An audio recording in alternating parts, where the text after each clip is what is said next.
He saved his marriage in just 6 weeks and 3 awful therapy sessions. Let's dig in. Good morning. Welcome back. My name is Anthony Cortino, Sacred Cobra. I want to talk today about a new client I've been working with for about 6 weeks. And when I met this man, he opened up about where he was not happy in his marriage. Now, he was not focusing or looking at divorce, but he was definitely not getting his needs met. He was not happy with where his and his relationship with his wife was. And he's a father of 2 and a man of faith.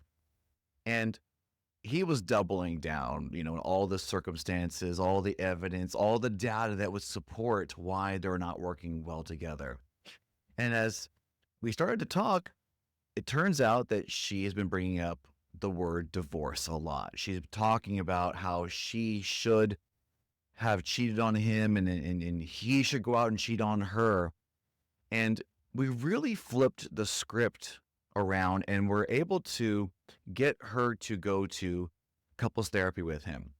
And the story is about how after 3 sessions, the marriage therapist literally recommended that they move forward and get separated and get divorced. And by the way, there's no abuse going on here. So I work with a lot of therapists and network with them. And I know, and there's been 2 I've talked to since I found this information out about this situation. And both of them, and I believe everyone else would agree that no therapist in their right mind, especially when abuse is not present, should ever recommend to a couple to get divorced after only 3 sessions. They both showed up with the homework that they were assigned to do, ready to discuss it, and the therapist completely ignored the homework that they assigned to this couple. So let's dig into this situation. Now, when I met this man, I started teaching him some core processes that I've been teaching for years to individuals going through and navigating or discerning, should I stay or should I go, and working on an amicable divorce. These same processes work when we're trying to save a relationship as well. Why? Because whether we're going through a divorce, whether we are saving a marriage, all the work is on who? It's on you. Nobody else can do any of the work. It's all up to us and nobody else, regardless of the data and the conditions.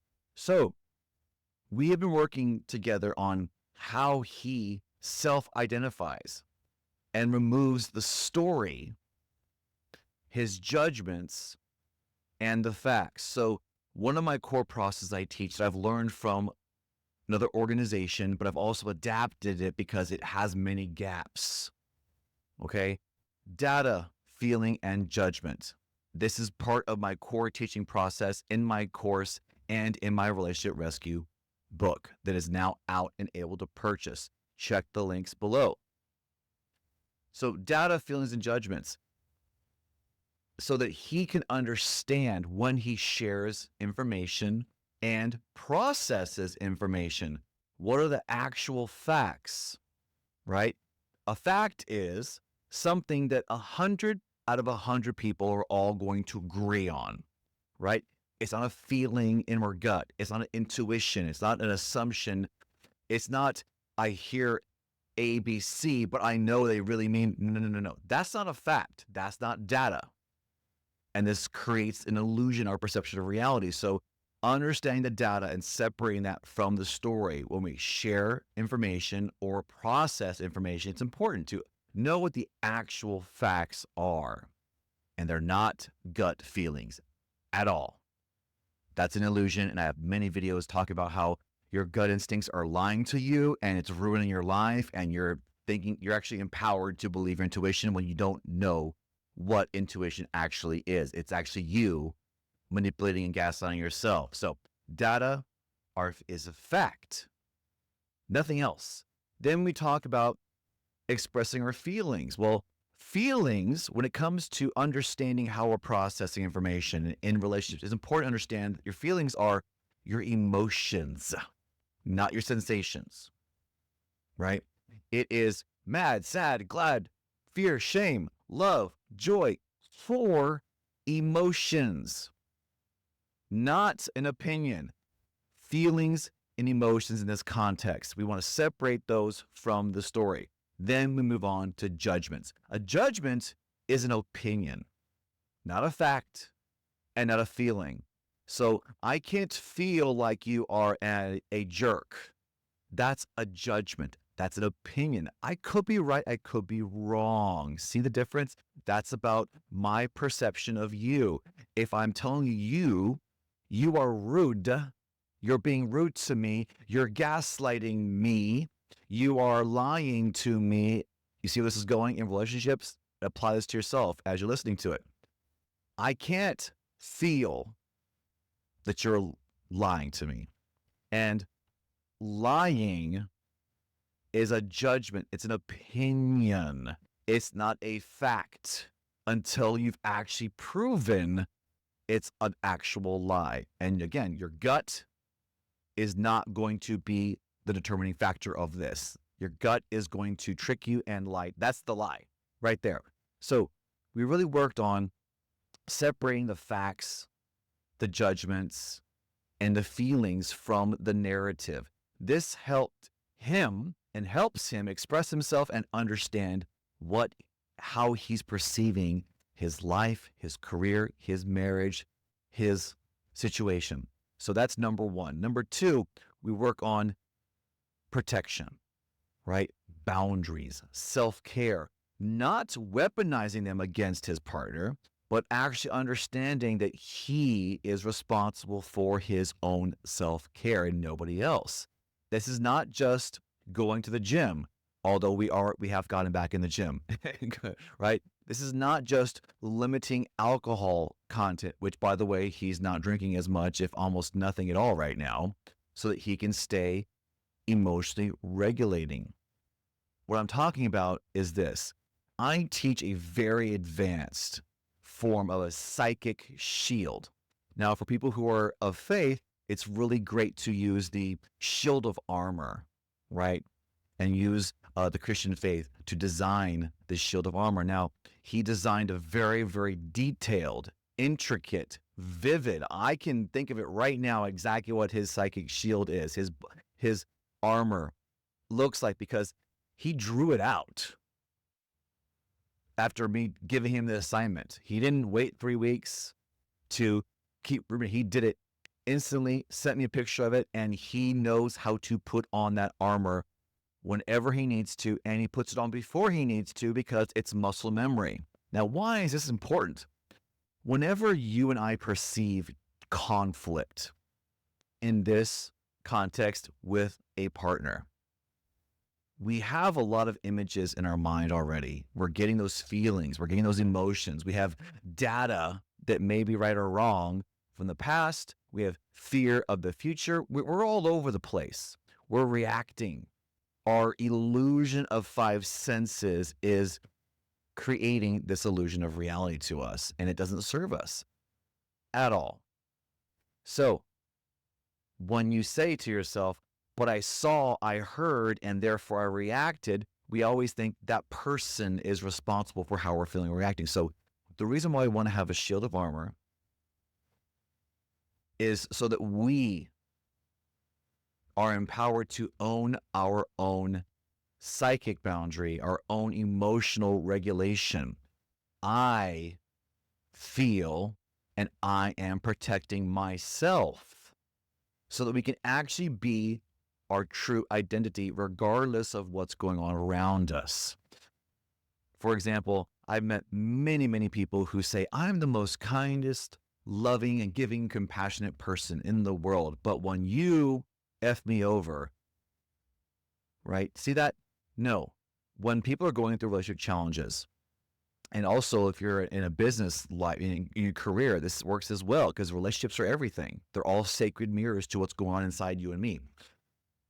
When we perceive a challenge, we get out of alignment. We think something else is happening, and we blame the other person for how they make us feel.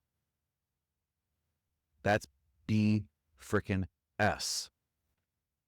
Own your energy by putting up a psychic barrier with vivid detail. Describe it, the way it feels, the way it smells, the material, the color. This is beyond a beautiful white light that showers me with compassion and love. Okay, that sounds lovely, but that's not going to protect you when you're shouting or being shouted at by the person that you love most on this planet, the mother or the father of your children. A white light ain't gonna do jack, S-H-I-T, okay? Put up an actual vivid shield. So he worked on this daily, and I would remind him when he would tell me about moments where he was triggered that, did you have your shield on? Did you wait until halfway into the conversation before you put your shield on, or did you put it on first thing in the morning? Okay, that's number 2. Number 3 is another process I teach called I Am Awake. And there's several videos on my channel already, and it's, again, also in my course and in my ebook. When we learn the I Am Awake process, we learn to actively, on command, get present instantly. Regardless of what's going on, it's that wake-up call that only you and I can give to ourselves. So I've seen experiences and heard experiences where people have been into, and for me in my own life, I have been in long arguments that lasted for hours. And when I can remember to do I'm awake, I can go 1, 2, 3, 4, I can wake up, put my shield back on, and no longer respond to what's happening in front of me. This makes me safe for myself and safe for my partner, safe for my child. And that's what he learned to do. Instead of continuing to react and, pour more gas on the fire because, oh, I heard a lie, or they accused me of something, so I have to defend myself. No, you don't. What you do, you defend your I am, your true nature. Don't fight for your self-worth. Let it go. Surrender and accept that nothing can harm you, nothing can touch you unless you give your power away to that thing. This is making me think of Jesus and Pontius Pilate right now, you have no power over me other than what my Father gives to you, something like that. Okay, sound familiar? We're not talking about living the scripture from 2,000 years ago. We're talking about living it right now. And whatever your faith is, I'm sure you can think of a reference to your religious text, your sacred text that says something like that nothing can harm you unless you and your connection and your faith allow it to. That's how powerful as creators all of us are. So we got to separate the facts, the judgments, and the feelings when we tell and process our own story. We want to protect ourselves and use boundaries for ourselves, not weaponize them and put up a boundary that is meant to hurt someone else. No, it's only about you. So we do that, and we want to make sure that we are awake, conscious. We're talking about mindfulness. So again, if I'm not using a term that you're familiar with, replace mindfulness. You want to be mindful in the middle of an argument with the mother or father of your children. There you go. Don't use our language. Use your own language. Fit whatever narrative makes sense for you. So just these 3 techniques alone in just a few short weeks allowed him to be able to say this. So backing up to now, the therapist is literally telling them, we're going to ignore the homework that I gave you to do. We're not going to talk about it. I think you should both move forward with the separation and start planning your divorce. Do you think he reacted? Not this time. They got together and he shared with his wife. He said, and listen to this powerful statement of ownership, of responsibility. It was 100% about what he was going to do and his boundaries. He said, I love you. I'm no longer going to see this therapist. I don't believe they have the skills that I need and want in my life and in our marriage right now. I am open and willing to go to another therapist. And if that doesn't work out, I am open and willing to go to another one. And if that one doesn't work out, again and again and again. So hear that powerful statement, I'm open, I want, I'm willing. How many times have you heard a friend, or have you said to yourself, we tried everything.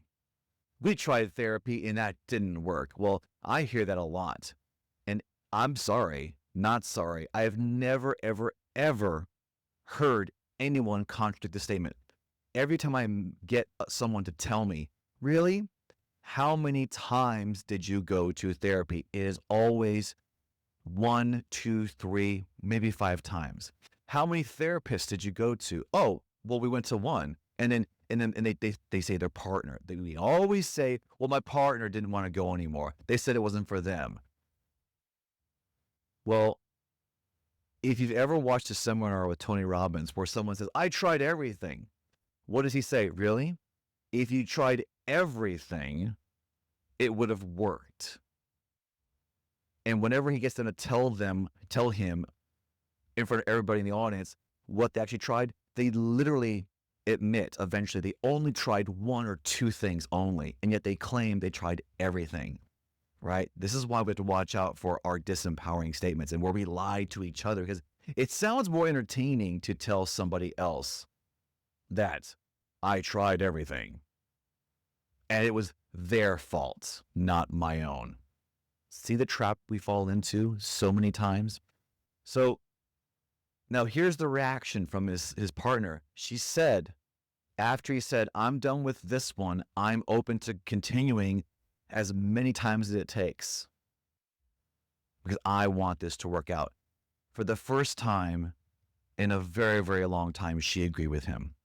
Of course, this shocked him and he expressed how he gave her some feedback, but I want to share with you the absolute impact of this story. Not only did she agree with him, they talked for hours and they agreed. They talked for hours about what they want. They talked for hours. They were vulnerable. They didn't jump on the other person the second they heard something that triggered a thought in their head to say they were being manipulated or gaslit. They let all that stuff go. They were vulnerable. They were authentic. They were forgiving. They were accepting of each other. And they even ended up watching Netflix for the first time in a long, long, long, long time. When I heard this story, I had to stop what I was doing, and because we were doing just a laser call. We weren't doing an actual session. And I just wept.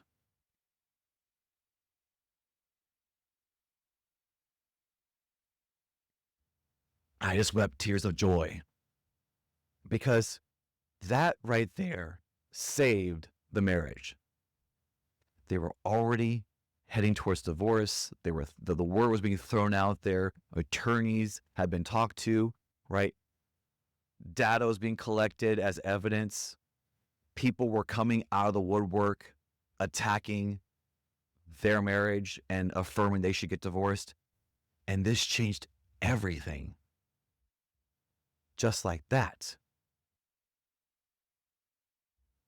So my point is, you and I are the creators of our lives and our realities. The best and most sacred mirror that you and I have to what is going on and how we are creating is the person right in front of us, in their eyes. They project and reflect what we think about ourselves, what we think that they're thinking about us. It's all a mirror. We are in a holographic universe. And until you and I accept that as the ultimate truth of reality, nothing ever actually changes. We go from job to job, relationship to relationship, epiphany to epiphany, church to church, organization to organization, coach to coach, and nothing ever actually changes until we accept and surrender the fact that we are more divine and sacred than mundane. It's always only ever over when you say it is. So you choose heaven or hell because they exist in the exact same moment of space and time. Do you want to be right or do you want to be happy? We'll see you next time. My name is Anthony Cortino, Sacred Cobra. You are sacred, you are worthy, and you are love. We'll see you next time. Cheers.